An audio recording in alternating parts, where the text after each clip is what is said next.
Hey everybody, I got my friend Scetto from the band Lydia's Bridge back with me today, and we're going to be talking about the next song that we're going to be talking about is one of our first songs that we did in the very beginning. And I still remember the very first time I heard it. I remember the scene. It was very, very funny that you played this song primarily on an acoustic guitar, and you'd kick in the distortion, that very opening line, that da da da da da da, and then whenever we'd settle into the groove of the verse, you'd kick the distortion off and just be using regular acoustic, and Yep. then we'd all. I remember we'd have that. They had that little stutter, that little dun dun dun dun dun dun. It's kind of that part you talked about where it slowed down. We talked about Mhm. before, and I just remember this song was the song that I heard from the very beginning that I was like, this is an original. This is good enough to be on the radio. These guys are the real deal. I want to play with them. So talk to me a little. Severed Rain, of course, was written before I met you guys. Severed Rain was actually it took a long time. Actually, it took a couple of years for it actually to evolve. I want to say it was like back in 1997. I'm dating myself. Oh man, I was working at a factory. I was in the middle of working in. I was going to college. I was working a summer job at a soda factory, and I was kind of burnt out from art. I was getting frustrated. I was getting bitter because everybody kept asking because I was an artist, everybody kept asking me to do stuff for free. I don't mind doing painting things, but when they keep coming, hey, I'm going to do this, you do this for me, and I'll tell everybody you did it. That only goes so far. And Mm-hmm. I mean, burnout, angry. I was bitter. I was working the summer job in the summer in this place that was hot, and actually that place I ended up working later on in life, and that I got a lot of songs out of that place. But somebody came up to me and was asking me about the music, or not the music, but doing something from them, creating something. And they walked away. And I get things will pop into my head. Like when he walked away, I saw him walking away. I'm like, you turn around and walk away again. You've been asking me to do this. So then I'm sitting there on the line watching bottles go by 10 hours a day, hot. And they had these bottles in this bin that they would fall into, and I had to pick them up, put them back in, and I'd start batting on the bin with the bottles, and I started coming up. Where were you when I needed a friend? I came up with that part. That was the first part. Then I got home, I picked up my acoustic, and I just figured out the chords for that. Then out of nowhere, that dan dan dan came out, and then that slow dan no no no no, and that's where it ended at that point. I was jamming with a lot of people at the time, and nobody would want to play this song. They did not like how I went to that fast, then back to that chorus. I don't know why. So I put it on the back burner. Fast forward 1998, 99, I was living in California in Studio City, and I was playing with a band there, and they didn't want to play the song. Nobody wanted to play the song. So I had the day off. I'm sitting in my apartment, and I had this like cheap mic set up. I had like a mic going into this little art reverb, going into a boom box, and I would sit and record songs. And at that point, I only had the chorus. So I started playing it again, and it was pouring rain outside. I remember it was pouring, coming down hard. I think it started to hail. It was like a cold rain, and I'm like, Severed Rain, and that name, I'll tell you where that name came from a little bit later, but then I started reflecting on myself, and I'm looking at the scars on my hands and stuff. And then that's where the verses came out of. And that's when that song was actually written. And the Severed Rain came from a buddy of mine I would jam with in college. He had a band that I would go jam with called Severed Rain. And I always liked that name. And I was like, man, I wish I had that for a band. But for some reason, it seemed to fit that song. So that's where that came from. And uh, then when we met you, and honestly, I don't think Darren wanted to play it. I think I tried playing with him before with that, and he didn't want to play it. Maybe he did, maybe he didn't, but I tried jamming it, and I don't know why nobody ever wanted to play it. And I think he went up to get go have a smoke or something, and you were sitting there, and I ran it through you. And what I liked about playing with you is you sit and listen to the song before you do anything. I play it, you listen to it, then you come in and you hit it. And I think we were jamming, and Bubba came in, and then he picked up the bass. I was like, oh wow! And then it just seemed to evolve. And I think that one breakdown after the lead, I think you threw that in there because that was never there before. I think you changed up the drum beat and got into that dan dan dan. You know, it was, but that's basically where the song came from. I love that because whenever you come out of solo, you'd say get down. We'd go in that down, Yeah. And I remember on the when we recorded that in the studio, the version that people are going to hear after this video and the lyric video that'll be available, we pumped that acoustic line up. You know, that acoustic track, we pumped it up because we wanted that to come through. There's so much I love about this song. You know, I love whenever that part where in between, it's the intro and then it's the turnaround in between the chorus and the verse, where you'd go dun dun dun dun dun dun dun when we were doing that. And I remember the line that Bub would play.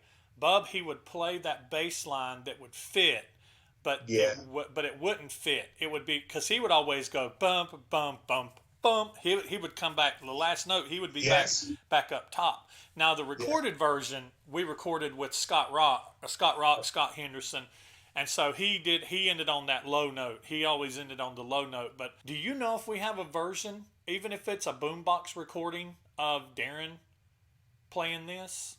I've got various versions. I've got the very first version where actually the first time I ever created the song, which is just a boombox acoustic.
Then I had the version where with Bubba boombox, or it was his 4-track, just a mic in the room. I had that.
I just remember this song. This song is the song that kind of, I think, cohesive.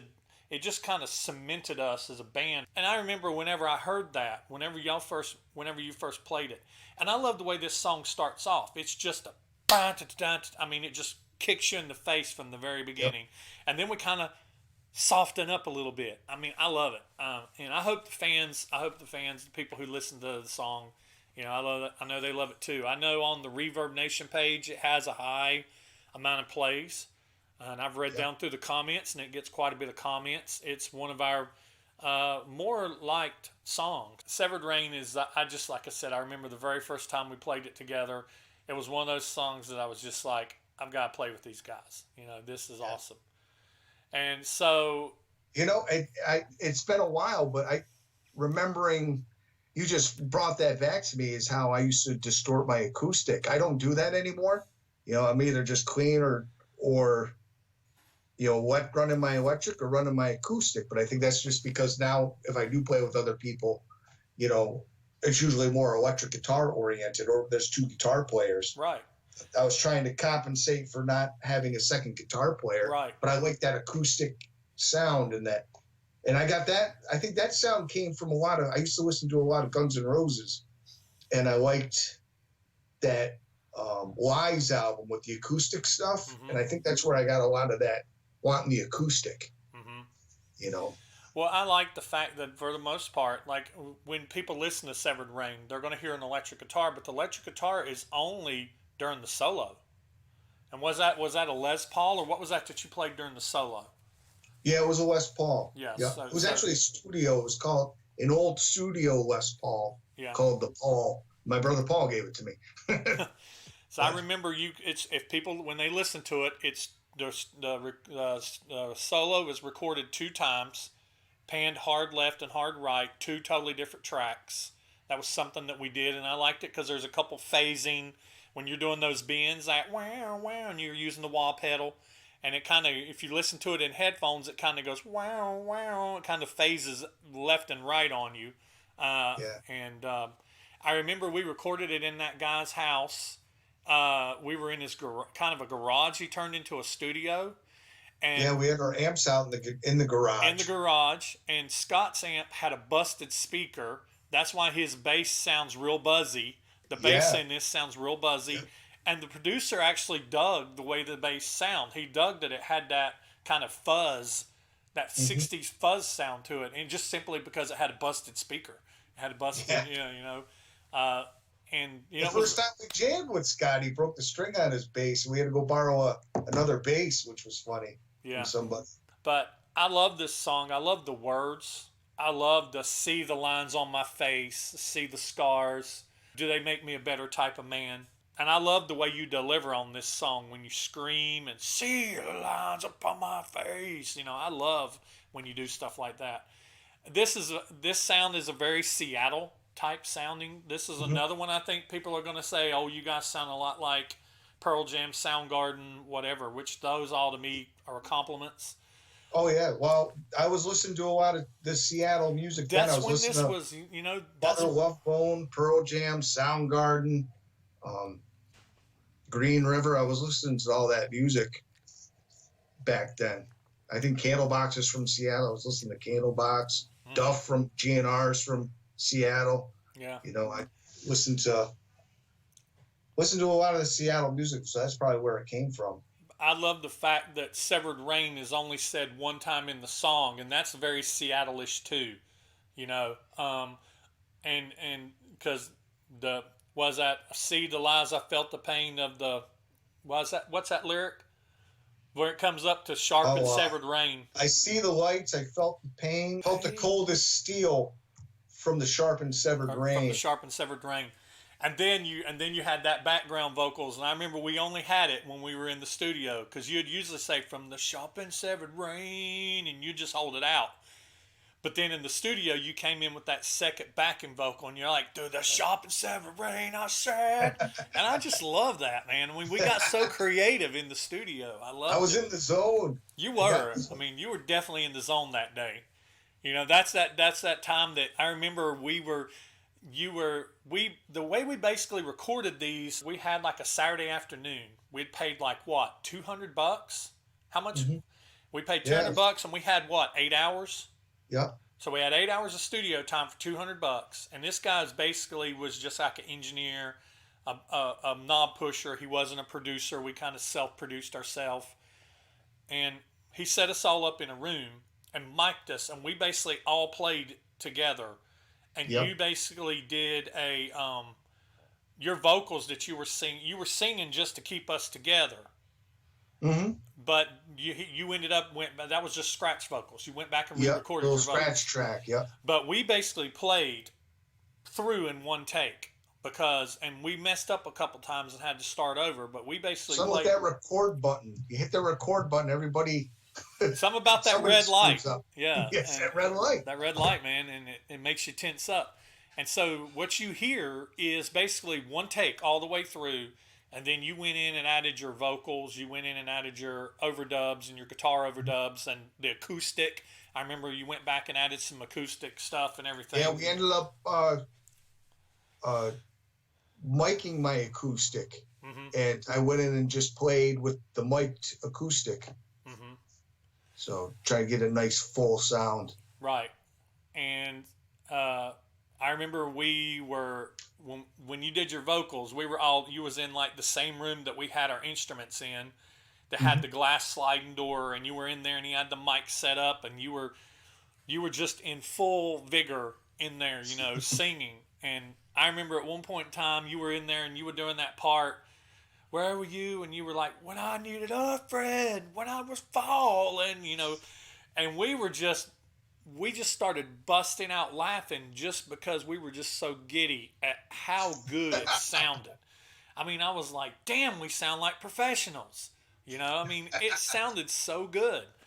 And because it sounded good compared to, because everything we'd done before was either a couple mics hanging from the ceiling or, a boom box or a mic in the middle of us. And, and we had made stuff, like off a 2-track or 4-track or whatever.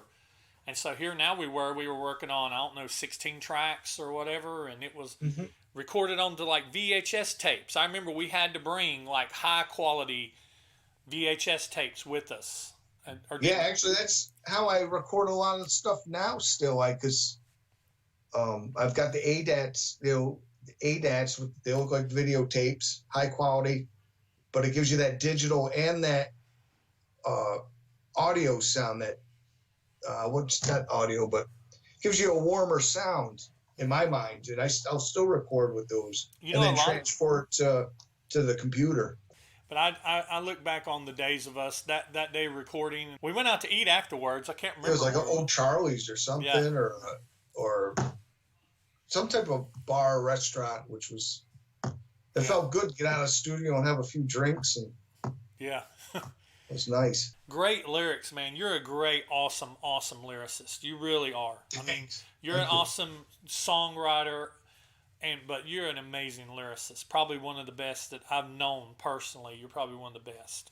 I take a lot of pride in time with them. Sometimes off the cuff, but then I go back and I love to play with words. Yeah. I do. I love that. All right, man. Well, I'm going to go ahead and get off here with this. And everybody, I hope that you enjoy the video. And let us know what you think. Leave comments down there. Let us know what you think. Thanks for having me. All right, man. See you next time. See you, Suge. All right.